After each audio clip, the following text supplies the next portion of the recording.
اگر آپ چاہتے ہیں کہ ہماری ویڈیو بر وقت آپ تک پہنچ جائیں تو ہمارے چینل کو سبسکرائب کر کے بیل آئیکن کے بٹن کو دبا دیں اور ہمیں لائک بھی کر لیں۔ الحمدللہ رب العالمین والصلاة والسلام علی محمد الامین۔ اعوذ باللہ من الشیطان الرجیم، بسم اللہ الرحمن الرحیم۔ ہم لوگ ذوق و شوق نظم ہے علامہ اقبال کی بال جبریل میں، وہ پڑھ رہے ہیں، اس کو میں یہاں اسکرین پہ شیئر کرتا ہوں۔ اس کا ہم نے ابتدائی 2 شعر پڑھ لیے تھے، اب ہم اس کا تیسرا شعر ہم نے شروع کیا ہوا تھا، اسی سے آج ابتدا کرتے ہیں۔ حسن ازل کی ہے نمود، چاک ہے پردہ وجود، دل کے لیے ہزار سود، ایک نگاہ کا زیاں۔ اس میں غالباً پچھلی نشست میں ہم نے ازل کے بارے میں کافی تفصیل سے بات ہو گئی تھی کہ ازل کیا ہوتا ہے، اور یہ ہم نے بتا دیا تھا۔ نمود کا مطلب ہوتا ہے آہستہ آہستہ نمودار ہونا، آہستہ آہستہ سامنے آنا۔ اب اس میں 2-3 باتیں، صرف ایک تو میں نے یہ بتا دی تھی کہ اس کی جو شعری خوبیاں ہیں اس میں، جس طرح اس کی آواز کو ایک پرشکو بنانے کے لیے جو الفاظ استعمال کیے ہیں، نمود، وجود، سود، دال کے ذریعے جو قلقلہ پیدا کر کے اس میں ایک بڑی اچھی ہے، اس میں جان ڈال دی ہے شعر میں۔ اب اس میں یہ 2-3 چیزیں ہیں جو تھوڑی سی سمجھنے والی ہیں۔ ایک پردہ وجود پر ہم تھوڑی سی بات کریں گے، نگاہ پر بھی تھوڑی سی بات کریں گے۔ پردہ وجود جو ہے، یہ ہم چونکہ آپ آج کل ایک دوسری نشست میں بھی بات چیت کر رہے ہیں تو وہ گفتگو کسی حد تک ایک ہی چل رہی ہے، جس میں بھی بس یوں سمجھیں کہ وہی وحدت الوجود اور تصوفی جو ہے بھرا بڑا ہے۔ تو ہم دیکھتے ہیں کہ یہ جو پردہ وجود ہے، اس کا کیا مطلب ہے یہاں پہ؟ اس کا مطلب یہ ہے کہ جب ہم نے دیکھا تھا کہ اس دوسری نشست میں اصل میں ہم دیکھا تھا، وہ اب یہاں پہ میں تفصیلات نہیں کرنا چاہتا، لیکن اختصار کے ساتھ میں بتاتا ہوں کہ جو فنا کے جو درجے ہوتے ہیں نا، 3 درجات ہم نے پڑھے تھے۔ تو فنا جب یعنی اس درجات سے ایک سالک جو ہے وہ منازل طے کرتا کرتا اوپر چڑھتا ہے، اپنی منازل میں ترقی کرتا ہے، تو اس پر کچھ حجابات ہٹنے شروع ہو جاتے ہیں، یعنی وہ حب الہی میں سرشار ہو کر جذب و سکر کے عالم میں جب وہ کچھ منازل طے کرتا ہے تو اس پر کچھ حجابات ہیں جو ہٹنا شروع ہو جاتے ہیں۔ وہ میں نے بتائے تھے آپ کو حجابات، جیسے آپ کے نفس کا، آپ کے ذہن کا، عقل کا وغیرہ وغیرہ، پھر آسمانوں کا۔ یہ تو وہ جو آخری منزل ہوتی ہے، آخری منزل جس میں وہ ایک طرح سے فنا فی اللہ ہو جاتا ہے۔ اس میں صوفیاء کی کچھ اصطلاحات آج زیر بحث آئیں گی، وہ بھی آپ اگر سمجھ لیں گے تو کلام اقبال چونکہ اس سے بھرا پڑا ہے، وہ اصلاحات بھی آپ کو، اگر اصطلاحات جو ہیں وہ اگر آپ کے ذہن میں ہوں گی تو بہت ساری چیزیں جو ہیں وہ بالکل اس پہ واضح ہو جائیں گی۔ تو وہ جو فنا فی اللہ، جس کو یہ ایک اس کو کہتے ہیں، یعنی اللہ کی طرف سیر کرنا، اس کو کہتے ہیں سیر اللہ۔ ایک ہوتا ہے سیر فی الباطن، ایک ہوتا ہے سیر اللہ، ایک ہوتا ہے سیر فی اللہ۔ یہ 3 ٹرمینالوجی یوز ہوتی ہیں۔ سیر ہوتی ہے نا، جیسے ابھی ہمارے یہ امجد رانا صاحب سیر کر رہے ہیں باہر، یہ سیر یہی ہے۔ لیکن سیر کیا ہے کہ وہ آپ سیر باطن، یعنی اپنی ذات کے اندر آپ سیر کرتے ہیں، اپنے نفس کو پہچانتے ہیں۔ قد عرف نفسہ، من عرف نفسہ قد عرف ربہ، اس بنیاد پر سیر باطن کرتے ہیں۔ جب سیر باطن کرتے ہیں تو اب آپ سیر اللہ شروع ہو جاتی ہے آپ کی۔ یہ مختلف درجات ہوتے ہیں، مختلف مقامات ہوتے ہیں سالک کے۔ تو ان مقامات میں سے ایک اور جو ہے وہ ہوتی ہے کہ جب آپ اس کو کہتے ہیں، جو سالک بالکل ابتدا میں شروع کرتا ہے، اس کے لیے ایک لفظ استعمال ہوتا ہے تلوین۔ تلوین کا مطلب ہوتا ہے کہ اب احوال بدلنے شروع ہو گئے ہیں، ٹھیک ہے، احوال بدلنے شروع ہو گئے ہیں۔ اور پھر آگے جب چلتے چلتے چلتے ایک ٹرم یوز ہوتی ہے تمکین، اب اس کو وہ سکون حاصل ہونا شروع ہو گیا ہے، یعنی اب وہ حجابات ہٹنے شروع ہو گئے ہیں۔ احوال کا بدلنا بالکل ابتدائی ہوتا ہے۔ تو یعنی پردہ وجود یہ آخری درجہ ہے۔ اب جب وہ ایک طرح سے سیر فی اللہ کر رہا ہے، یعنی سیر اللہ کے بعد سیر فی اللہ کر رہا ہے، تو اب جو اصل مقصد تھا اس کا، مشاہدہ حق، یہ ہے نا اصل مقصد، مشاہدہ حق۔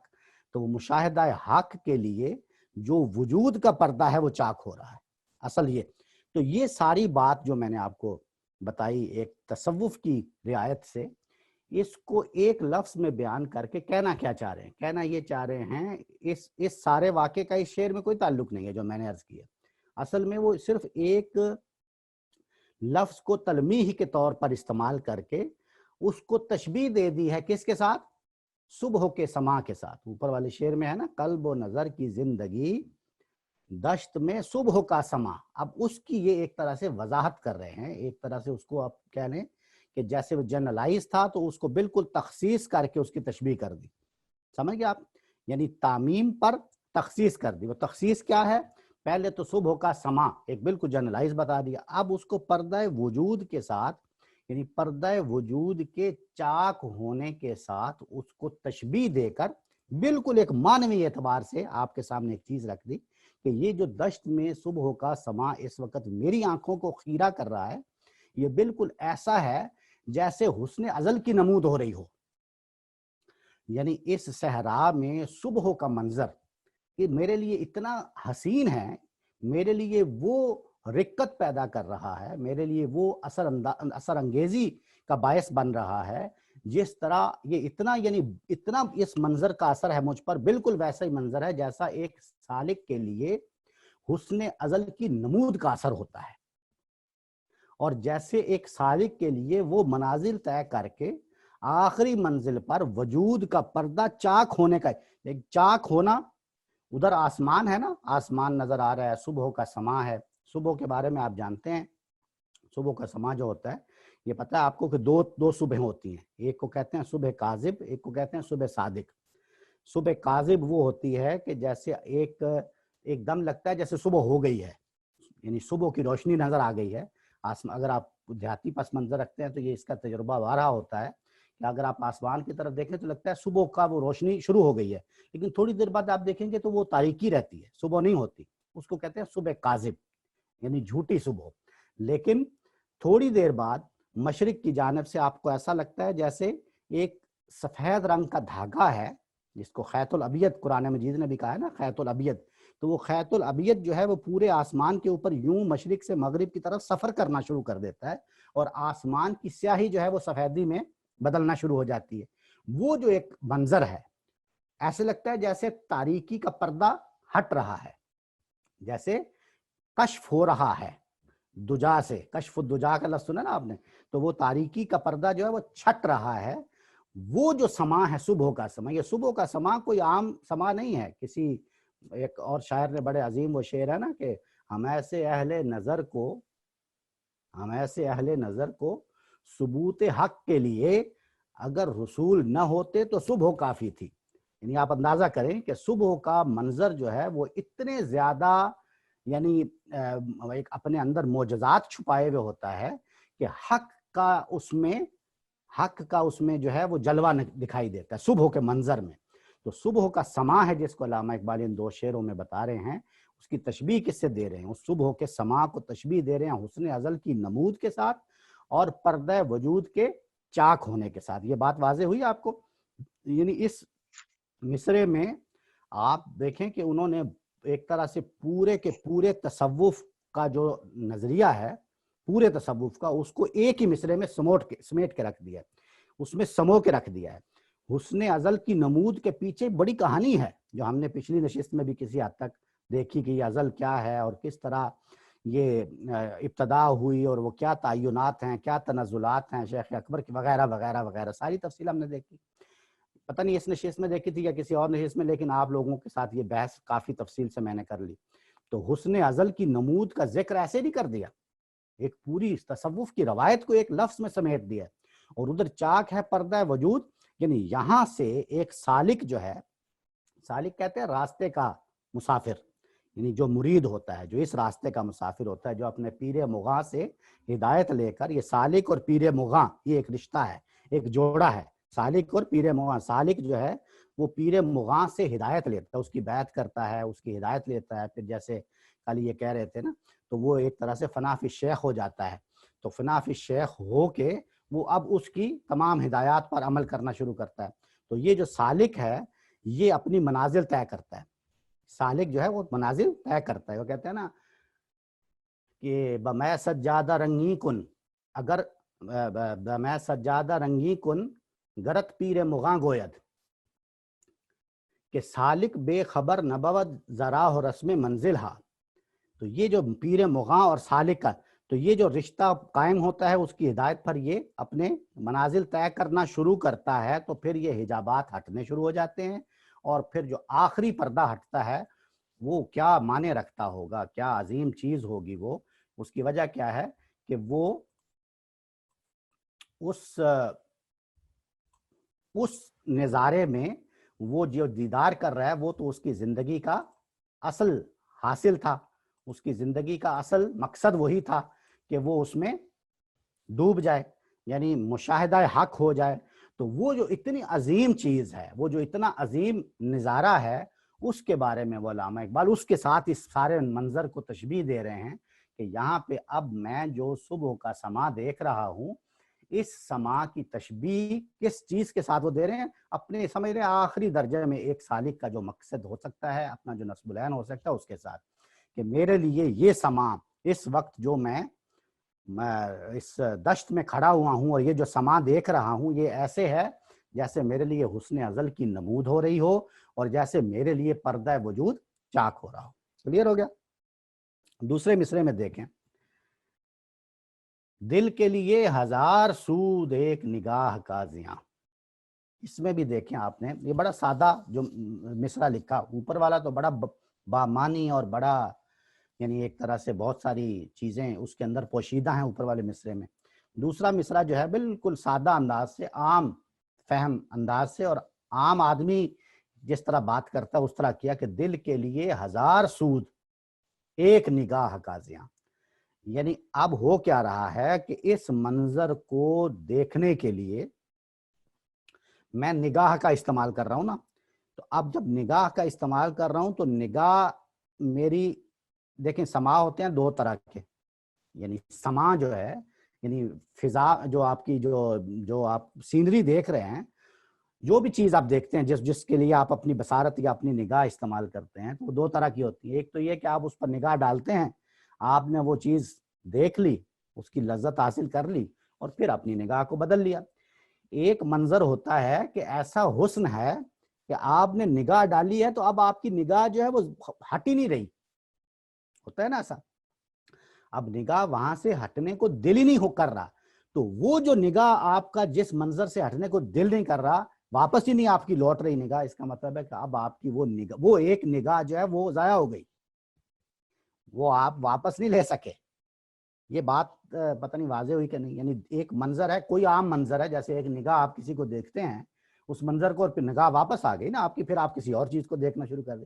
ایک ہے کہ نگاہ اسی کی ہو کے رہ گئی، یعنی ایسا منظر ہے، ایسا حسن ہے کہ آپ نے نگاہ ڈالی اور پھر نگاہ سمجھو اسی کی ہو کے رہے. اس کے لیے انہوں نے لفظ استعمال کیا زیاں، کہ اب یہ اتنا حسین منظر ہے کہ اب یہ نگاہ گئی ہے تو اب ضائع ہو گئی، نگاہ کا زیاں، ایک نگاہ گئی تو اب یہ اسی کی ہو کے رہ گئی.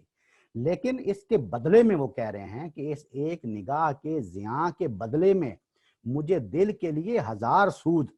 ایک قلب کی بھی نظر ہوتی ہے نا، ایک نگاہ ہے آپ کی آنکھوں کی نگاہ، ایک نگاہ ہے آپ کے دل کی نگاہ. تو دل کی نگاہ کو کیا مل رہا ہے؟ دل کی نگاہ کو حسن ازل کا نمود مل رہا ہے، دل کی نگاہ کو پردہ وجود چاک مل رہا ہے، دل کی نگاہ کو آپ کے غیاب میں حضور مل رہا ہے، آپ کو مشاہدہ حق ہو رہا ہے، آپ کو ذات کا دیدار ہو رہا ہے، یعنی یار کا دیدار ہو رہا ہے. یہ یار کا دیدار جو ہے اس نگاہ کے زیاں، اس نگاہ کے ضائع ہونے کے نتیجے میں آپ کو یہ سب کچھ مل رہا ہے. تو اب اس نگاہ کو زیاں ہونے دو، اس نگاہ کو ضائع ہو جانے دو.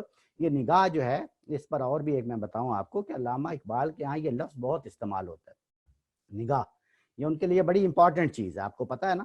یعنی نگاہ مرد مومن سے بدل جاتی ہیں تقدیر، پتہ ہے آپ کو. بلکہ وہ کہتے ہیں کہ اسی نگاہ میں ہے قاہری و جباری، اسی نگاہ میں ہے دل بری و رعنائی، اسی نگاہ سے ہر ذرے کو جنوں میرا سکھا رہا ہے رہو رسم دشت پیمائی. نگاہ شوق میسر نہیں اگر تجھ کو، تیرا وجود ہے قلب و نظر کی رسوائی.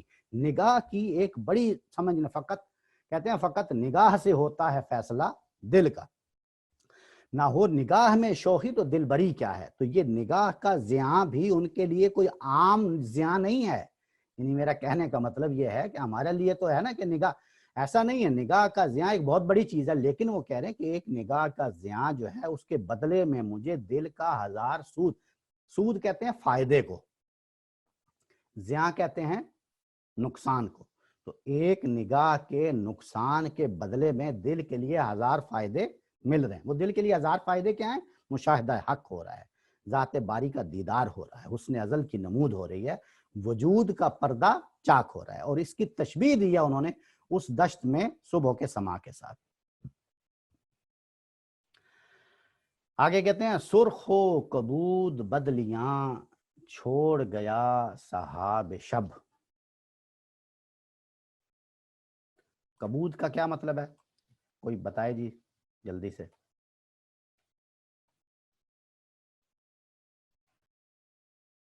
کبود کا مطلب ہے نیلا، ہم نے پڑھا تھا نا ادھر مسجد قرطبہ میں، کبود کا مطلب کیا ہے؟ نیلا۔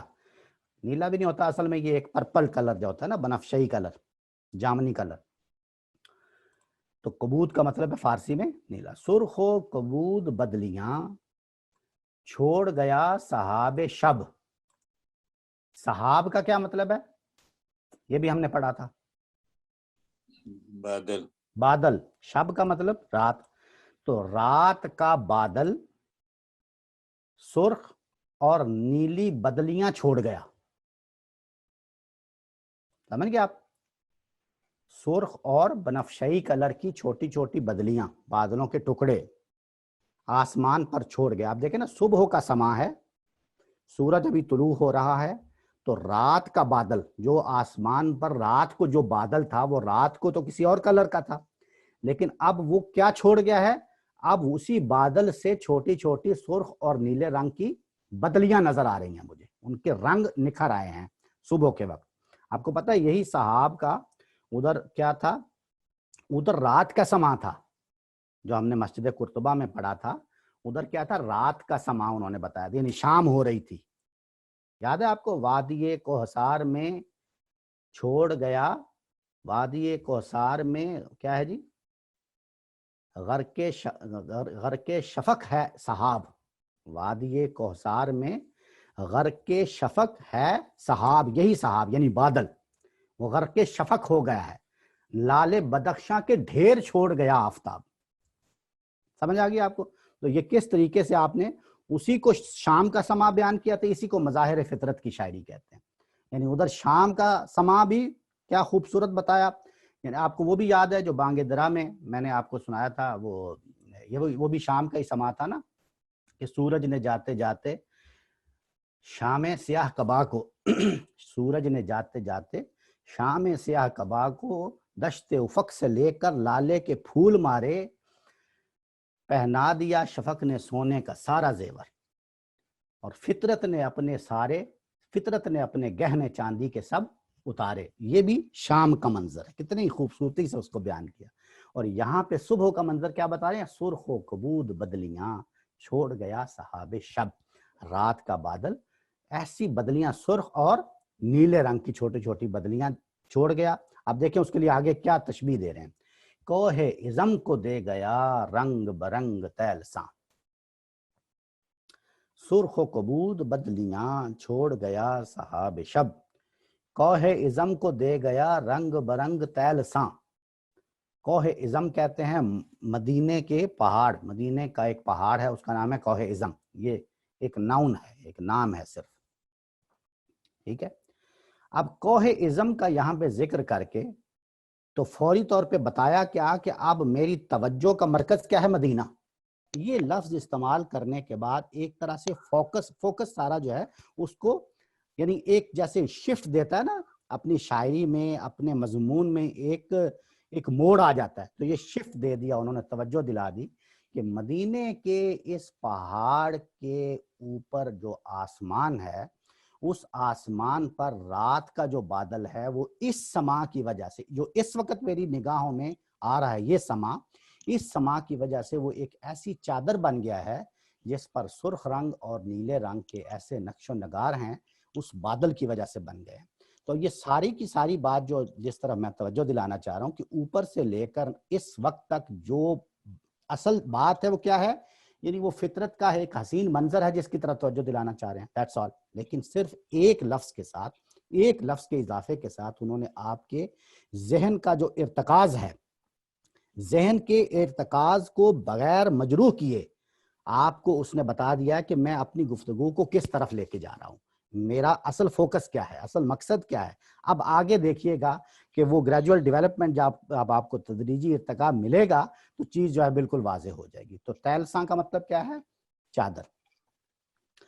گرد سے پاک ہے ہوا, برگ نخیل دھل گئے.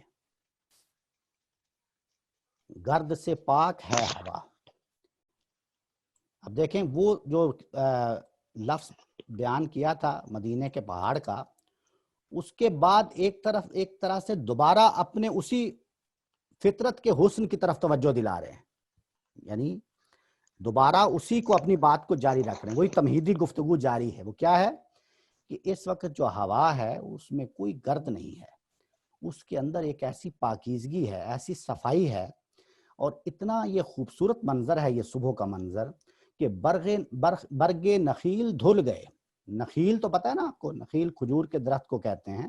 اسی سے جیسے ہمارے ہاں نخل کہتے ہیں نا, دبئی میں تو نخیل جگہ کا بھی نام ہوتا ہے. نخلستان عام طور پہ اس چھوٹے سے باغ کو یا اس چھوٹے سے اوسس کو کہتے ہیں جہاں پہ کھجوروں کے درختوں کا ایک جھنڈ ہوتا ہے.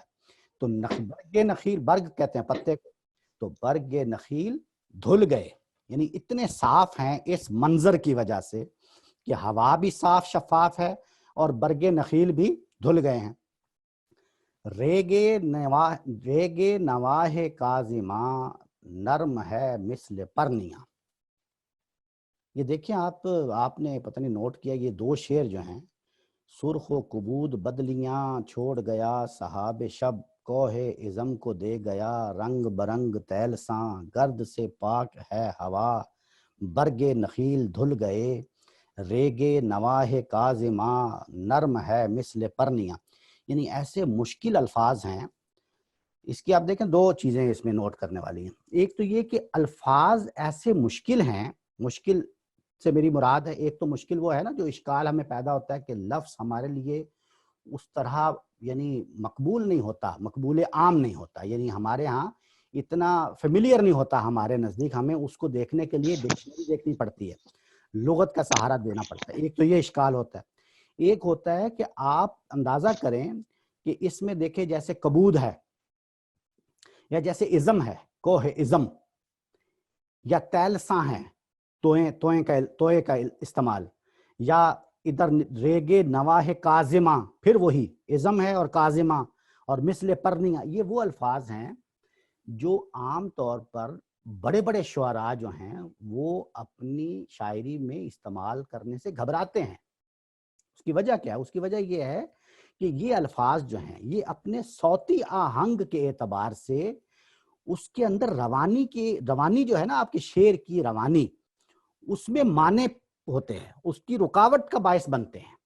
لیکن یہ دیکھیں, یہ ہے ایک بڑے شاعر کی نشانی, یہ ہے ایک بڑا ایک جو ہوتا ہے نا معجزہ فن کی ہے, خون جگر سے نمود, یہ ہے اس کی اصل یعنی اس کا ثبوت کہ انہی الفاظ کو, انہی مشکل الفاظ کو, میں مشکل اس معنی میں بول رہا ہوں صوتی آہنگ کے اعتبار سے مشکل, کہ سرخ و کبود بدلیاں چھوڑ گیا صحاب شب. آپ مجھے بتائیں کہ یہ جو موسیقیت ہے, یہ جو ردم ہے, یہ جو روانی ہے, ان مشکل الفاظ کے ساتھ کوہ عزم کو دے گیا رنگ برنگ تیلساں, گرد سے پاک ہے ہوا, برگ نخیل دھل گئے, ریگے نواہ کاظماں نرم ہے مثل پرنیاں.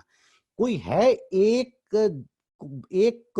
چھوٹی سی جگہ بھی کوئی ایسی مجھے دکھا سکتا ہے کہ جس میں کوئی اس ردم میں, اس موسیقیت میں, اس صوتی آہنگ میں کوئی رکاوٹ, کوئی کسی طرح کا پرابلم پیدا ہو گیا ہو؟ کوئی ایک لفظ بھی آپ علامہ اقبال کی شاعری میں زائد نہیں کہہ سکتے. زائد سمجھتے ہیں نا کہ یار یہ لفظ نہ بھی ہوتا تو گزارا ہو, نہ, کوئی زائد نہیں ہے, کوئی اس میں کمی نہیں ہے, بالکل جو ان کے دماغ میں ہوتا ہے کہ مجھے یہ بات بیان کرنی ہے، اس بات کے بیان کرنے کے لیے اللہ تبارک و تعالیٰ ان کو وہی الفاظ دے دیتا ہے جو اس کے لیے بیسٹ چوائس ہوتی ہے۔ تو یہ ہو گئی ریگے نواہ کاظمہ، یہ اس طرف میں نے ابھی آپ کی توجہ دے، ریگے یہ لفظ دیکھیں نا، ریگے نواہ کاظمہ، یہ جو آوازیں نکل رہی ہیں ریگے نواہ کاظمہ، یہ کون کر سکتا ہے؟ لیکن موسیقیت یا ردم میں کوئی فرق نہیں آئے گا۔ یہ اس کی ایک صرف میں آپ کو شعری محاسن کی طرف توجہ دلا رہا ہوں۔ یہ ہم نے یاد ہوگا آپ کو بڑی ابتدا میں یہ گفتگو کی تھی کہ ہم نے کلام اقبال پڑھنے کے لیے جو 3 چیزیں چنی تھیں وہ کیا تھیں کہ ہم اس کو سب سے پہلے شعری اس کا حسن دیکھیں گے، شعری محاسن دیکھیں گے اس کے، پھر ہم دیکھیں گے اس کے ادبی پہلو، جیسے تلمیحات کو کھولیں گے، تشبیہات کو کھولیں گے، ترکیبات دیکھیں گے، الفاظ دیکھیں گے، الفاظ کا چناؤ دیکھیں گے، مترادفات کے لیے ان کا کمپیریزن کر کے دیکھیں گے یہ سب کیا ہے، یا اس میں مثال کے طور پہ ضحف کا کوئی اسلوب ہے یا کوئی اور ادبی پہلو سے کوئی اسلوب ہے اس کو بیان کریں گے، یہ ادبی پہلو۔ اور تیسرے نمبر پہ ہم دیکھیں گے کہ اس کا پیغام کیا ہے، یہ وہ پیغام ہے جو وہ دینا چاہ رہے ہیں، وہ کنوے کیا کرنا چاہ رہے ہیں۔ اب اس تیسرے مرحلے پہ کوئی شخص اگر ان سے اختلاف، اسی لیے میں نے بار بار یہ گزارش کی تھی، آپ پہلے مرحلے پہ یا آپ تیر و تفنگ لے کے کھڑے ہو جاتے ہیں نا، یہ کیا کہہ دیا علامہ اقبال نے، بھائی سن تو لو، شعر کا حظ تو اٹھاؤ، شعر کا مزہ تو اٹھاؤ، اس لفظ کو اپنے اندر سماؤ تو صحیح کہ کیا خوبی سے وہ شعر بیان کیا ہے، پھر آخری مرحلے پہ جا کے یہ اس طرح کی باتیں آپ کرنے چاہے تو کریں۔ تو اس لیے اس میں دیکھیں آپ حسن کہ گرد سے پاک ہے، کیا ہے، ریگے نواہ کاظمہ، ریگے نواہ کاظمہ، نرم ہے مثل پرنیاں۔ کیا الفاظ ہیں، یعنی آپ الگ الگ الفاظ دیکھیں تو کبھی کوئی شعر میں استعمال نہ کریں، لیکن آپ کیسے بٹھائیں۔ ریگ کہتے ہیں ریت کو، نواہ کاظمہ وہی یعنی مدینہ شریف کے مضافات میں، مدینہ شریف کے مضافات کی ریت، ریگے نواہ کاظمہ، نرم ہے مثل پرنیاں، پرنیاں کہتے ہیں ویلوٹ کو، یہ ویلوٹ ہوتے ہیں شنیل کی رضائیاں تو آپ سب کے گھر میں ہوتی ہوں گی، ہمارے ہاں دیہاتوں میں تو بہت ہوتی تھی، تو وہ شنیل ہوتی ہے نا، یا ویلوٹ ٹائپ کا ایک ایسا حریر کا ایک اس کو بنایا ہوا ہوتا ہے، جیسے ریشم کی کوئی بڑی دبیس قسم کی چیز ہوتی ہے نا، اس کو ویلوٹ ٹائپ اس کو کہتے ہیں پرنیاں۔ تو اس نرمی جو ہے پرنیاں کی نرمی، اس کو کس چیز کے ساتھ تشبیہ دے رہے ہیں؟ ریگ کے ساتھ، یعنی ریت کے ساتھ۔ اگر آپ لوگ کبھی ریگستان میں گئے ہیں کسی اچھے خوبصورت صحرا میں، ہاں سبھی گئے ہوں گے یقیناً، خاص طور پہ اگر آپ دبئی میں گئے ہیں اور دبئی میں جا کے آپ نے وہ ڈیزرٹ سفاری میں گئے ہیں آپ، تو وہاں پہ جو کھلا ریت کے جو کھلے میدان نظر آتے ہیں، اس میں جو ہوا چلتی ہے نا ریگستان میں، اس ہوا کے نتیجے میں ریت کے اوپر ایک بڑے ایسے فیچرز بن جاتے ہیں۔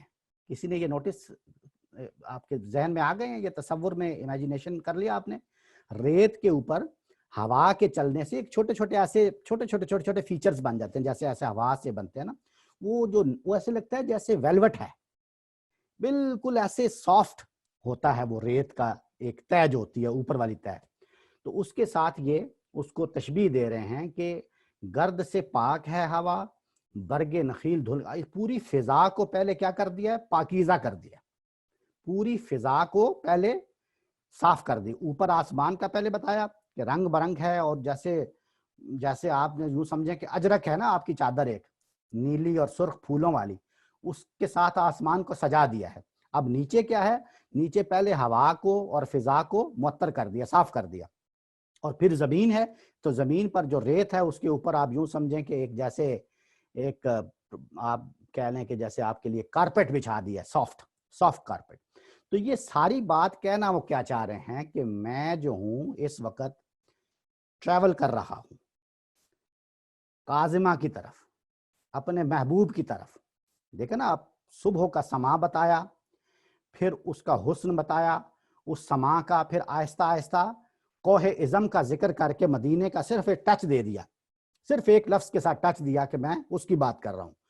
اور پھر اب ریگے نواہ کاظمہ کا مطلب یہ ہے کہ میں مدینہ کے تھوڑا باہر ہوں، اس کے مضافات میں ہوں، اور اس کی ریت پر اس وقت کھڑا ہوا ہوں، اور اس کی ریت میرے لیے ایسی نرم ہے، ایسی ہے جیسے میرے لیے کسی نے کارپیٹ بچھا دیا ہے. اور یہ کہنے کا کیا مقصد ہے؟ یعنی مثل پرنیاں کیوں کہا ہے؟ اس لیے کہ میرے لیے اس پر اب سفر کرنا ایک بہت ہی یعنی واجب ہو گیا ہے، آسان ہو گیا ہے. اس پوری فضا نے، جو میں جس کا ایک تصویر بنا رہا ہوں، اس پوری فضا نے میرے لیے اس سفر کو یعنی آسان بنا دیا ہے. میں اس طرف چل پڑا ہوں. کس طرف؟ اپنے محبوب کی طرف، اپنے محبوب کے دیدار کی طرف ایک طرح سے میں چل رہا ہوں. تو ریگے نواہ کاظماں نرم ہے مثل پرنیاں. یہ میں نے یہاں پہ جو ادبی پہلو آپ کو، یہ بھی آپ کو ذہن میں ہونا چاہیے، جو میں اس کی طرف دوبارہ توجہ دلا رہا ہوں کہ یہ جو لفظ مشکل ہیں جیسے نواہ کاظماں، پرنیاں، نخیل، کوہ ازم، تیلساں، کبود، صحاب، یہ وہ الفاظ ہیں جن کو اگر آپ ایک ایک دفعہ ذہن میں بٹھا لیں گے یا ڈکشنری میں ایک دفعہ دیکھ کر اس کے ساتھ فیملیئر ہو جائیں گے تو آپ کے لیے یہ بہت ہی آسان ہوگا کہ پھر کلام اقبال کی یہ رکاوٹ آپ کے لیے کم از کم رکاوٹ نہیں رہے گی. یہ بہت ضروری ہے الفاظ کے ساتھ یہ تعلق قائم کرنا. یہ ارتباط حرف و معنی، ارتباط حرف و معنی اس لیے ضروری ہے کہ اس کے ساتھ آپ کا ربط قائم ہو جائے الفاظ کے ساتھ. دوسری بات یہ ہے کہ میں نے جو توجہ دلائی ملک آپ صاحب ذرا کوہ عزم کو بتائیں، یہ مدینہ سے کیسے ریلیٹ ہو رہا ہے یا کون سا پہاڑ کو؟ یہ ناؤن ہے جی، ایک پہاڑ. جیسے آپ ہمالیہ کہتے ہیں نا، جیسے آپ K2 کہتے ہیں، ہمالیہ کہتے ہیں، ناؤن ہے، نام ہے اس کا. ازم اس پہاڑ کا نام ہے. یا یہ جیسے مدینہ میں ہے؟ مدینہ کے مضافات میں ہے، مدینہ کے باہر. اچھا. جیسے احد ہے نا مدینہ کا پہاڑ، جی جی. احد محض اس کا نام ہے، ناؤن ہے نا. تو یہ کوہ ازم مدینہ کے باہر پہاڑ ہے. ٹھیک ہے. تو یہ میں یہاں پہ جو توجہ دلا رہا تھا وہ یہ تھا، یہ اس کی طرف آپ، میں چاہتا ہوں کہ آپ تھوڑا سا ایمفسائز کریں کہ یہ بتا دیجئے کہ یہ کاظمہ کیسے ریلیٹ کیا آپ نے مدینہ سے؟ کاظمہ بھی مدینہ ہی کا نام ہے. اچھا، یہ نہیں معلوم تھا مجھے، اس لیے میں وہی عرض کر رہا ہوں، وہی میں نے عرض کیا ابھی کہ یہ کاظمہ ہے، جیسے ازم ہے، یہ وہ الفاظ ہیں جن کے ساتھ ہم اتنے فیملیئر نہیں ہیں. لیکن آپ جیسے ابھی آپ کو پتہ چل گیا، اب آپ مثال کے طور پہ کلام اقبال میں دوبارہ اگر اس لفظ کو پڑھتے ہیں یا کسی اور کلام میں پڑھتے ہیں تو اب اس کے ساتھ فیملیئرٹی ہو گئی. بہت سارے الفاظ ہیں، جیسے یہ تیلساں ہے، اس کا مطلب ہوتا ہے چادر. یہ مجھے نہیں لگتا کہ شاید اردو ادب میں، فارسی میں تو ہیں، اردو ادب میں شاید ہی کسی اور شاعر نے اس کو اس طرح باندھا ہو. رنگ برنگ تیلساں، بہت ہی. اور اس میں جو بات میں بتانا چاہ رہا ہوں، یہ دیکھیں نا، رنگ برنگ تیلساں، یہ بھی اگر آپ تھوڑا سا ذوق اگر رکھتے ہیں، خاص طور پہ جو شعراء حضرات ہیں وہ اس کو بہتر سمجھتے ہیں کہ رنگ برنگ تیلساں، یہ ایک جو اس ترکیب بنائی ہے تین الفاظ کی، رنگ برنگ، یہ بھی بہت ہی خوبصورت ہے. یعنی اس لفظ کو رنگ برنگ کے ساتھ ایسے جوڑ دی. یہ میں اس لیے توجہ دلا رہا ہوں کہ جو ناقدین ہوتے ہیں نا، ان کے لیے اس میں کوئی چیز باقی نہیں چھوڑی. آپ کو پتا ہے غالب سے بڑا کون شاعر ہے؟ جانتے ہیں نا؟ تو غالب نے وہ شعر لکھا ہے نا کہ جلا ہے جسم جہاں دل بھی جل گیا ہوگا. کیا خوبصورت شعر ہے، بڑا مشہور شعر ہے نا، زبان زد عام شعر ہے کہ جلا ہے جسم جہاں دل بھی جل گیا ہوگا، کوریدتے ہو جو اب خاک جستجو کیا ہے. تو اس میں ناقدین نے غالب کو پکڑ لیا ہے. انہوں نے کہا ہے کہ یہ جو لفظ ہے نا کوریدتے، اس میں روانی نہیں ہے. یعنی رے اور دال کی جو ساؤنڈ ہے اور کاف کی، کاف، رے، دال اور تے، ان چار آوازوں کو بیان کرنا میرے لیے یعنی کمفرٹیبل نہیں ہے. یہ بات آپ جو میں بات بیان کرنا چاہ رہا ہوں وہ کنوے ہو رہی ہے. یعنی حالانکہ کیا خوبصورت شعر ہے، وہ کہہ رہا ہے کوریدتے، کوریدتے، کوریدتے. تو یہ جو ہے وہ کہتا ہے کہ اب نہیں، یہاں پہ میری وہ سول ٹوٹ رہی ہے. سمجھ گئے نا آپ کہ کوریدتے ہو جو اب، کوریدتے ہو جو اب، کوریدتے ہو جو، پھر ہو اور جو. تو کیا ہے پہلا مصرع کتنا خوبصورت ہے، جلا ہے جسم جہاں دل بھی جل گیا ہوگا. دیکھیں کوئی رکاوٹ نہیں آئی، کیا صوتی آہنگ میں بٹھا دیا.